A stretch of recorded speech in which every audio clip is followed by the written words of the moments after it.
ಕೆಟ್ಟದನ್ನ ನಾವು ಗ್ರಹಿಸ್ಬೇಕು. ಹೌದು, ಮನುಷ್ಯನ ಮೂಲಕನೇ ದೇವ್ರು ಮಾತಾಡ್ತಾರೆ, ದೇವರಾಪನ ನಮ್ಮೊಟ್ಟಿಗೆ ಮಾತಾಡ್ತಾರೆ, ದುರಾಪನ ನಮ್ಮೊಟ್ಟಿಗೆ ಮಾತಾಡುತ್ತೆ. ಹೇಗೆ ಅದನ್ನ ಗ್ರಹಿಸೋದು? ದೇವರು ಮಾತಾಡುವಂತ ಪ್ರತಿಯೊಂದು ಮಾತು ಕೂಡ ಅಲ್ಲಿ ಸ್ಪಷ್ಟತೆ ಇರುತ್ತೆ, ಮತ್ತೆ ನಿನಗೆ ಸಮಾಧಾನ ಇರುತ್ತೆ, ಮತ್ತೆ ಅಲ್ಲಿ ಕ್ಲಾರಿಟಿ ಇರುತ್ತೆ. ದೇವರು ಮಾತಾಡುವಾಗ ಯಾವುದೇ ರೀತಿಯಾಗಿ ನಿನ್ನಲ್ಲಿ ಕನ್ಫ್ಯೂಷನ್ ಇರಲ್ಲ, ಗಲಿಬಿಲಿರಲ್ಲ. ಒಂದು ಪ್ರವಾದಿ ಮೂಲಕ ದೇವರು ಮಾತಾಡಿರೋದಾದ್ರೆ ಇನ್ನೊಂದು ಪ್ರವಾದಿ ಮೂಲಕ, ಇನ್ನೊಂದು ವಾಕ್ಯದ ಮೂಲಕ, ಇನ್ನೊಂದು ಸೇವಕರ ಮೂಲಕ ಏನ್ ಮಾಡ್ತಾರೆ, ಅದನ್ನ ಕನ್ಫರ್ಮೇಶನ್ ಮಾಡ್ತಾರೆ.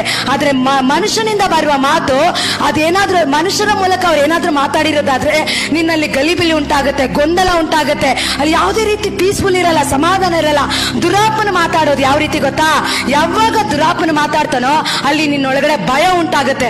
ಇಲ್ಲ, ನನ್ನ ಜೀವಿತದಲ್ಲಿ ಅಂತ ಒಂದು ಪ್ರಮೋಷನ್ ಸಿಗುತ್ತಾ, ಆತರ ಒಂದು ನನ್ನ ಜೀವಿತದಲ್ಲಿ ಒಳ್ಳೇದು ನಡೆಯುತ್ತಾ ಅನ್ನೋ ರೀತಿಯಲ್ಲಿ ನೆಗೆಟಿವ್ ಥಾಟ್ಸ್ ಗಳು ಬರೋದಕ್ಕೆ ಪ್ರಾರಂಭವಾಗುತ್ತೆ. ಅವಾಗ ನಾವು ತಿಳಿದುಕೊಳ್ಬೇಕು, ಇದು ದುರಾತ್ಮನಿಂದ ಬಂದಂತ ಮಾತು. ಮನುಷ್ಯನಿಂದ ಬರುವ ಮಾತು ನಮ್ಮನ್ನ ಗಲಿಬಿಲಿ ಪಡಿಸುತ್ತೆ, ಗೊಂದಲ ಪಡಿಸುತ್ತೆ. ಅಲ್ಲಿ ನಮಗೆ ಏನಾಗಿರುತ್ತೆ, ಅಲ್ಲಿ ಯಾವುದೇ ರೀತಿ ಕ್ಲಾರಿಟಿ ಇರಲ್ಲ. ದೇವರಿಂದ ಬರುವಾಗ ಹೌದು, ನನ್ನ ದೇವ್ರು ಹೇಳಿದಾರಂದ್ರೆ ಅದು ಹಾಗೆ ಆಗುತ್ತೆ, ನನ್ನ ಜೀವಿತದಲ್ಲಿ ಅದು ನಡೆಯುತ್ತೆ, ದೇವ್ರು ಮಾಡೇ ಮಾಡ್ತಾರ ಅನ್ನೋ ಒಂದು ರೀತಿಯಲ್ಲಿ ದೇವರು ನಿಮಗೆ ಸ್ಪಿರಿಟ್ ಆಫ್ ಬೋಲ್ಡ್ನೆಸ್ ಕೊಡ್ತಾರೆ. ದೇವ್ರು ನಿಮಗೆ ಒಂದು ಧೈರ್ಯದ ಪರಿಶುದ್ಧಾತ್ಮನ ನಿಮ್ಮೊಳಗಡೆ ತುಂಬಿಕೊಳ್ಳೋದು ಮಾತ್ರ ಅಲ್ಲ, ಅದು ನಿಮ್ಮೊಟ್ಟಿಗೆ ಮಾತಾಡ್ತಾ ಇರ್ತಾರೆ. ನೀನು ಯಾವ